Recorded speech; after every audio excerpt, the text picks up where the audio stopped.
I do want to get into here.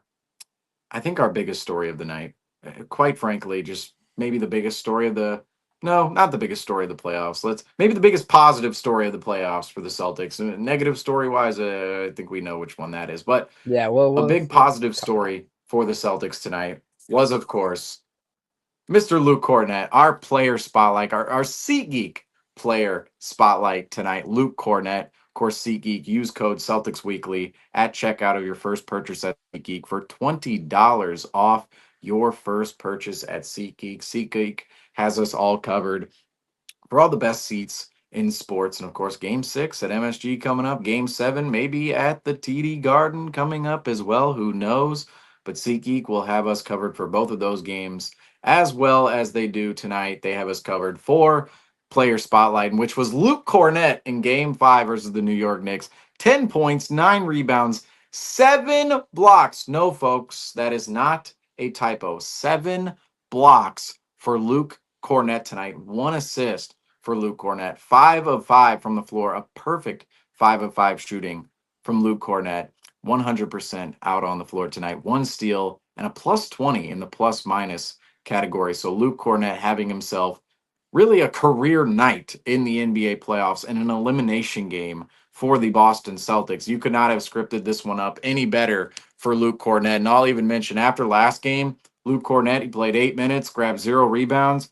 It felt like after last game, his contract status in this offseason was maybe potentially up in the air. However, after tonight, Luke Kornet, I think he saved himself some money. Luke Kornet for had sure. the performance of his career, and you can see that within some of the numbers here for Luke Kornet. Luke Kornet's 5 blocks in the third quarter were the most he's had in any quarter of his career, regular season or playoffs. And then, of course, Luke Kornet recorded a career high 7 blocks tonight. 7. That is not a typo, folks. 7 blocks tonight for Luke Kornet. And his last one was a pretty boisterous block out on the perimeter. I believe it was on Josh Hart. And Josh Hart goes to shoot a three, and Luke Kornet puts up his palm and just blocks the shot, much like Robert Williams. It was very similar to a Robert Williams type of play. But Robert Williams, speaking of him, most blocks in a playoff game for the Celtics. Robert Williams, 9. 9. I'm guessing that was in 2022, most likely. Maybe 2021, but likely 2022.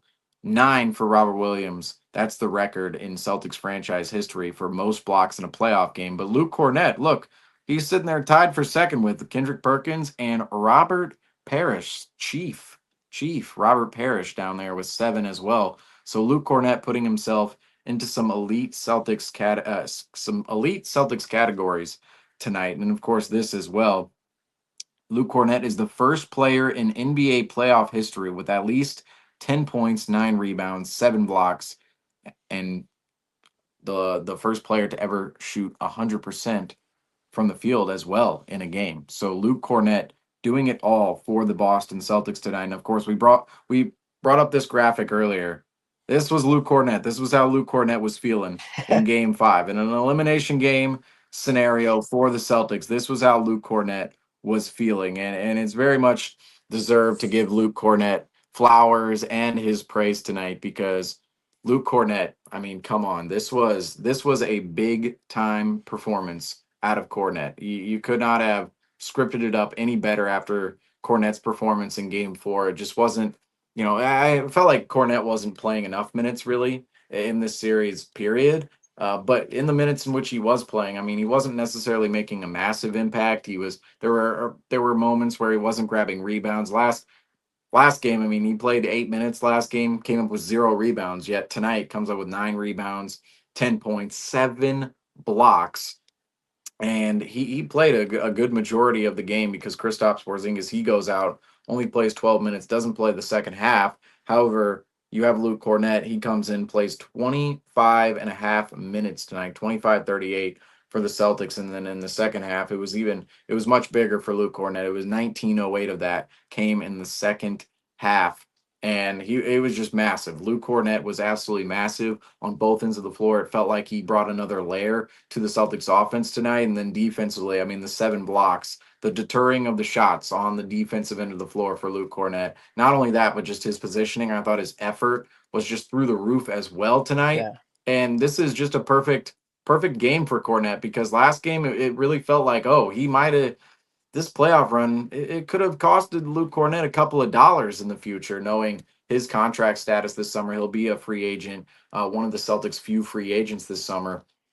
And he could have cost himself a couple of dollars this playoff run, knowing, okay, he didn't really make as much of an impact in the playoffs as he did the regular season. However, Luke Kornet tonight proved I'm not just a regular season player. I am a certified playoff player who should be playing more than he's played this series. I mean, 19 minutes in the second half, but then of course for the game 25 minutes, which means he only went 6 minutes deep in the first half there. I think Luke Kornet is making a case certainly that he sees more time on the floor in game 6 and even in the future for another team to give him a contract. I mean, this game, it's both good and bad for Luke Kornet and the Celtics. It's good obviously for the moment where the Celtics now they fend off elimination and Luke Kornet has a moment at the TD Garden and gives the crowd and the fan base a feel good moment after what happened to Jason Mhm. Tatum and what happened to the team in game 4. But I'll point it out. This game could have just certified Luke Kornet as somebody who gets paid this summer, and maybe Luke Kornet's dollar amount in which he makes, it might have just surpassed a Mhm. level the Celtics are actually they actually have the ability to pay this summer. Now they could just, I mean, they can ink Kornet to any type of deal they want because you can re-sign your own free agents no matter what the cap situation is. However, regardless of that, Luke Kornet, if he made himself a couple extra $1 million tonight, that could play a huge factor in the Celtics' ability to keep Kornet or not. Regardless, I mean, this is a career game, a career night for Luke Kornet, and what he did in this occasion was just, I mean, to me, it was typical Luke Kornet type of stuff. It was come in, do all the little things, do all the little dirty Mhm. things that you don't always see in basketball, such as the screening, the boxing out, the putting back of balls into the rim, and just on the defensive end of the floor, always being in the right spots and giving full effort. Kornet was just phenomenal tonight, and there's been occasions where he's been this phenomenal throughout the regular season. And it just felt like in the playoffs we hadn't seen that at all yet. Yet tonight, Kornet, you could make a case he literally saved the season for the Boston Celtics. Literally saved the season. He did on the biggest stage too. You know what I mean? I mean, it's just it's amazing to see, and it's cool to see someone that can step up in those moments. You know, Cornette. We can talk about his stats tonight. Like he had, I mean, an amazing 7 blocks, making history tonight. He went for he didn't miss from the field, but it's got to be the effort that he gives the Celtics, like that extra juice that he provides. I mean, his ability to stay positive the entire game, to not look to the rest for complaints, but to just put his head down and do the dirty work that any team needs. That's where it stands out today for me, and his ability to crash the glass, his ability to. I mean, there was a ball going out of the bounds, and he didn't die for it, but he made effort to keep it in. Like those little things are what allow a team to win games.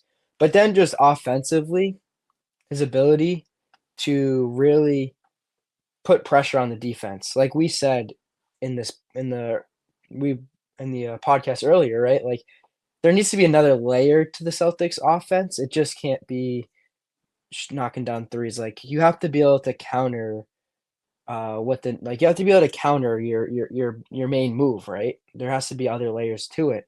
And so Cornette diving to the rim every single time is putting pressure on the defense. It's making them collapse. And then you have kickouts. I feel like there's a lot more skips today, like across court to players than they can attack closeouts, right? So it just added a whole nother layer that the Knicks couldn't really, they had to deal with and they had to defend. And when you have those two layers, you can kind of mix and match, go back and forth with it, and really just play around with it. So it just gives the Celtics a lot more versatility on the offensive end. So I like what Cornette did, and I just liked how he stepped up and his energy and his effort and everything in between. And we're gonna talk about it. I know we are, but it's like this guy should have been getting his minutes, man, earlier on. Like when you have a team that's struggling to give you effort, when you have a team that's struggling to not really provide provide that extra, grit, toughness. You got to go to your bench and just be like, hey, you guys sit down. I don't care if you're a star. Sit down, figure it out, look at yourself in the mirror, and let's see what these guys can produce, right? And then if they produce, if a bench player like Kornet produces, then you say, see what he did? That's what you need to do. That you need to go match that because he's a bench player. He's not getting all the minutes, but he's still locked in. He's still engaged, and he's willing to give it all.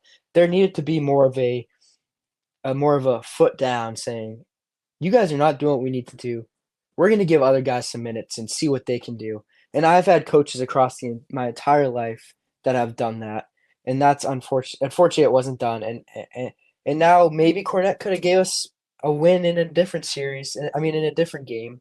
But now they're sitting in this position that's, it's a tough mountain to climb. Can they do it? Of course. And I think Kornet's going to be a big part of that as we move forward. Yeah, I think he starts in game 6. I don't see a scenario where he doesn't because You have to. Kristaps Porzingis is definitely not. I mean, I'm sorry, Kristaps Porzingis. He might be done as a Celtic. He might be straight up I done agree. as a Celtic at this point in time. We'll get into that in a little bit here, but Luke Kornet just hit his. To me, there are so many things about this team right now that, unfortunately, huge indictments to Joe Mazzulla because to me, Luke Kornet, the usage of Luke Kornet so far in these playoffs, forget this series, just this playoff run, first against the Magic and then now against the New York Knicks. I mean, his usage of Luke Kornet has been absolutely hellacious, and as well as the bench, because I understand you're trying to shorten your rotations come playoff time, and you're giving guys like Tatum and Brown and most of the starting lineup 40 plus minutes, and you're really shortening your rotation if you're any team. But at a certain point, I mean, tonight was the tipping point of Porzingis and Kornet. Now we're looking at something that is so clear that somehow, some way, our $30 million starting center, and Kristaps Porzingis, former All Star, he's being outplayed by Luke Kornet, who's coming off the bench with a minimum. And sometimes it's easy to get caught up in status. It's easy to get caught up in contracts, how much It a player is. is owed. But those numbers don't really mean anything when it comes to what is put on film. And tonight, Luke Kornet put a lot more on film for us to feel confident about him being the starting center moving forward than Kristaps Porzingis. And I'm not talking necessarily about long-term future, but just for this No, series. I mean, right now, Kristaps Porzingis, whether it's health related or just simply he's not playing well, he can't slot in over Luke Kornet. Luke Kornet no. came in tonight and changed the game. 7 blocks and just his Yeah. liveliness. Yeah, I and I mean, was Luke gonna say Kornet's it's liveliness on both ends. it's not just the stats. It's just day in and day out what Cornette is going to give you from an effort standpoint. And obviously, Porzingis is dealing with some illness, some sickness, but that still doesn't matter. You know when Cornette's on that floor, he may not give you all the he might not give you all the stats, he might not fill out the entire, the box score, but he's going to give you that effort, that toughness. He's going to provide those winning plays that unfortunately Porzingis is just not right now. And you can't kind of fumble it around and think, oh, maybe Porzingis is going to give it to you because you've given him those chances so far. We've tried multiple times to see if he can kind of recuperate from his injury, his illness, and he hasn't, right? So it's like we talked about on the other podcast. Repeating things. It's the what's the quote? The definition of insanity is like repeating things over and over again when things don't work. Like it's to that point where we have to move on. We have to give Cornette his shot, and we just got to throw our chips in Cornette right now. Yeah, and Kornet, it just at some point in time you have to look at it and go, what is put on film right now is just there is a stark difference between Porzingis and Kornet, and Hmm. it's a stark difference in terms of their just agility. I mean, when Kornet is out on the floor, he is everywhere. I mean, he Right. is cutting to the basket with great effectiveness. I mean, on the defensive end of the floor, he's always in the right positions. I mean, active hands on that end and pressure on that end of the floor where he can put it on defense. Obviously, he's not going to be somebody who's defending on ball on the perimeter, but Yeah. when somebody drives into Cornet, what kind of resistance is he bringing in those moments? Porzingis in this series, I mean, he got cooked. I mean, he was cooked on the defensive end of the floor. Yeah, some of the best highlights, some of the best layup highlights of the New York Knicks series, this series against the Celtics, have been against Porzingis. It's Jalen Brunson running him around like Bob Cousy, and then making a little move on him, a little back and forth move, and then taking him under the hole and going reverse layup on him. Same thing with Josh Hart. It's like, taking him all the way under the hole and then going right. Hmm. Josh Hart, both Josh Hart and Brunson, they bring them around like they're damn Bob Cousy, and then they turn the other way, and then all of a sudden they have a reverse layup, He's and Porzingis lost. can't recover to them, and he can't stay in front of those guys. And it's just unfortunate to see where Porzingis's play has gone this playoffs, because he was obviously somebody the Celtics were banking on to play particularly well in the playoffs, especially now with Jason Tatum out of the lineup. It's like, okay, well, at least you do have some other star power here, and that includes Kristaps Porzingis. However, tonight, I mean, 12 minutes on the floor, didn't play the second half, and then Luke Kornet comes out playing the way he does. And Luke Kornet, it's just the simple things. It's the agility, the liveliness, the energy, just also the Hmm. multi-layered offensive system that Luke Kornet brings. That Luke Kornet, this is kind of again another indictment for Joe Mazzulla, unfortunately. I think Luke Kornet, he used to be a good shooting big. I That feel too. like he Yeah. can be used in multiple ways on the offensive end of the floor. It doesn't make any sense to me how Tillman didn't play this season because of not being able to shoot the ball, but Luke Kornet can shoot the ball, but he literally never does, yet can Nothing. still play out on the floor. I just feel like there's another level to Luke Cornett that we're not tapping into, or Joe Mazzulla and the coaching staff just isn't really tapping into at this Mhm. point in time. Luke Cornett is on the offensive end of the floor specifically, is quite a player to watch for the Celtics, because he is always, to me, in the right action. He's always slipping at the right times. He's always setting the screens at the right angles, and he just knows where to be on the offensive end of the floor based on the movement of the offense. And what he was so good at too in the regular season, and both him and Holiday were very good at this, is just moving guys off ball, realizing, when an action is going on, on the strong side, I can Right. make this movement, this cut to the rim on the weak side to draw this guy over on help. And then all of a sudden, if Jalen Brown or Tatum or whoever is driving and this guy's over on help on Luke Cornett, it's like, and here are the multiple options, right? It's like, you have a corner three right here. And if this guy comes over, it's like, you have a dump down to Luke Cornett. Cornett and Dive. Holiday Yep. are just two of the best guys at doing that on the Celtics, particularly off ball, just slipping to the rim at the right times, and just really filling the space on the offensive end of the floor, and not only filling the space, but doing it in a strategic manner to move the Right. defense from one side of the floor to the other. And Cornette, that's just what, to me, every time Cornette's out there, that's the extra layer he brings to the Celtics offense, is just that savviness on that end of the floor, knowing where to be and knowing how put specifically manipulate a defense while off ball. There's obviously we talk a lot about specifically Tatum and Brown, their manipulation of a defense with the ball in their hands, but you can also do it as an off-ball player as well. And that's what Luke Cornett and Yeah. particularly Holiday, they just do so well on this team. And that's what Luke Cornett showcased yet again tonight. It just felt like the offense was different when he was out there on the floor. And in the third quarter, I mean, it was very evident. The third quarter was the best quarter for the Celtics by far. I mean, Hmm. that third quarter, the Celtics, first, just looking at some general stats, the Knicks were outscored 17-32 in that third quarter. So the Celtics win that third quarter 32-17. And then the shooting, just 8 of 18 from the Celtics in that third quarter, 4 of 20 for the Knicks, 4 of 20. But Luke Cornett, we're really focusing on him right now. Luke Cornett was 2 of 2 in that third quarter. 12 minutes played, all 12 minutes in that third quarter. So he started the quarter, ended the quarter for the Celtics. 4 defensive rebounds, 1 offensive rebound, 5 rebounds total, 5 blocks in that third quarter, 4 points as well. And he was a plus Ridiculous. 15, Luke Cornett was in the third quarter. And that's where it felt like the Celtics were just taking off. And I know I was talking about Luke Cornett's offense in that regard, but you can see defensively too. I mean, just 4 of 20 from the Knicks on their side of things offensively, and Luke Cornett comes up with 5 blocks in that third quarter. It's just the Mhm. fact that Luke Cornett was able to add that extra layer offensively on top of what he did defensively tonight. I mean, this was Yeah. a true two-way performance by Luke Cornett. And it's just one of those performances where you go, man, I mean, 10, 10, 9, and 7. And you get caught up in the statuses and and the names and the contracts. It's like, oh, here's Luke Kornet. He's not the most stylish white guy in the world. He's not he's this, he's making a minimum, and his status just isn't very high in the league yet. I mean, this is a dominant performance Luke Cornett had tonight, Hmm. especially in that third quarter, and it was just on both ends of the floor, and he was doing it in very meticulous little ways, and that's just what makes his game so impressive for the Celtics team, is that he doesn't have to be a massive presence in a game to really affect it. But tonight, I mean, he was both a massive presence at certain times, obviously within the blocks category, especially in that third quarter with 5 blocks.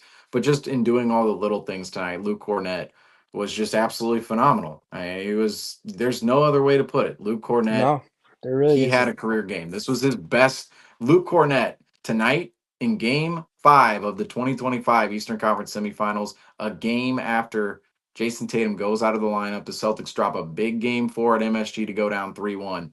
Luke Cornett comes up with the best performance of his entire Yeah, career. a game you just in a That's game you something. can't That's ignore. something. Yeah, a game you just can simply not cannot ignore, considering who Cornet is. So it's impressive, and we got to utilize him more. I was thinking about it too. I don't know if you guys saw when I threw my hands up, but I was like, and it sucks right now that Porzingis isn't healthy, but like, imagine a little, you too big lineup, kind of Porzingis, Cornet in there, and you run a little, high ball like pick and roll action. You get like a roll, you get Cornet diving, you got Porzingis popping, like a little action in that. Like, oh my god, just I'm curious to see if Cornet ever can kind of if we can utilize him that and just see how we can open up the floor in the offense. I want to bring up a couple more stats on Luke Cornett tonight. Maybe not even stats, but just some general screenshots, some fun stuff here for Luke Cornett.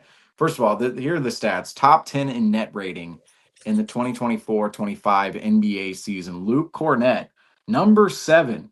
The rest, all Oklahoma City Thunder players. This is why net rating can sometimes be a little misleading. Is obviously, if you're looking at a guy like Jalen Williams or Kenrich Williams on here, Isaiah Joe, you're not sitting there going, oh, if they go to the, say they're on the Utah Jazz, their net rating, it's going to carry them. It's going to carry the Utah Jazz. They're going to be phenomenal with the Jazz. Like, no, all of these players' net ratings, they're good because they're on good teams. I mean, specifically the Oklahoma City Thunder. They're just a really good team, and all these guys are reaping the benefits from their lineup being ultra good and that net rating. But Luke Cornett, still very impressive to be 7th in the NBA in net rating this season in terms of all individuals and NBA players who are eligible for this stat. Luke Cornett, number 7, 14.6 net rating in the 24-25 NBA season. Now, I will Crazy. say this I believe is for the entire season.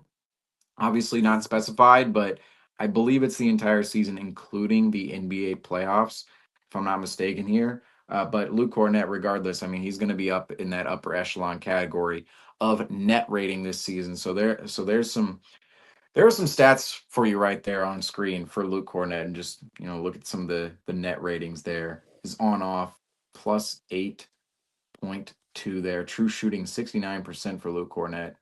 Points per game 5.6, but his net rating 14.6 out there. But we also have some fun tweets to pull up here. And this one, Bill Russell jumping over a teammate just to block a shot. And that teammate, of course, is John Havlicek, Hondo. Got to give respect to Hondo, of course, the late, great John Havlicek. Bill Russell jumping over Hondo to block this shot right here. But Tanya Ray That's Fox, Luke Cornett on a random Wednesday in May. Completely accurate. I it's a mean, this was crazy Luke photo. Cornett in Game 5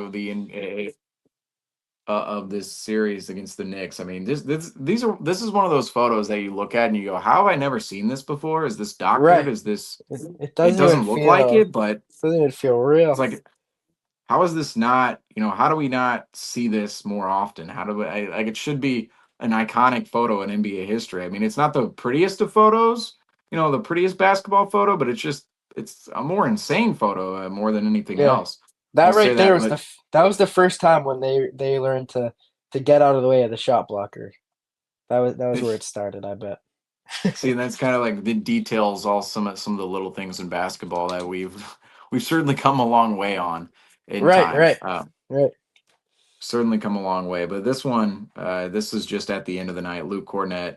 Josh Hart. It's kind of, Luke Kornet and Josh Hart. Luke I love Kornet, it. he's the one who bloodied Josh Hart earlier. Now it was totally incidental. And Josh Clean, yeah. Hart, he was kind of unlucky. Josh Hart was driving, Luke Kornet was contesting, and Josh Hart kind of ran into the elbow of Luke Kornet. But there were a couple of occasions. I mean, Luke Kornet accidentally hit Josh Hart in the face again later in the game. That's not this occasion, but this was just right after halftime. And Luke Kornet just playing peacemaker here and just kind of riling up the troops. But yep, there. That's certainly. Oh, and we showed this earlier on the program, but this was Josh Hart.